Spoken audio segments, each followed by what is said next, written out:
Good morning, guys. Today I would like to show you how to block a number on Android 14.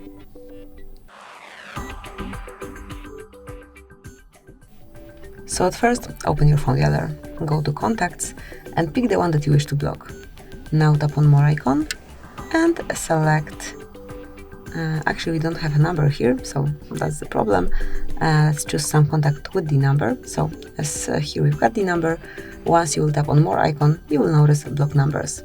So smoothly block it, tap on block, and that's it. From now on, this contact will not be able to reach you anyhow. So here you've got the blockade icon.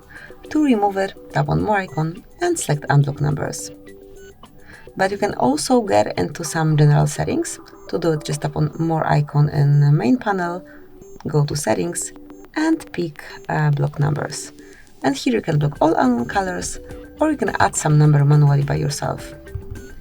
So that's it, that will be all. This is how call blocking looks on Android 14. Thank you for watching. Please subscribe our channel and leave the thumbs up.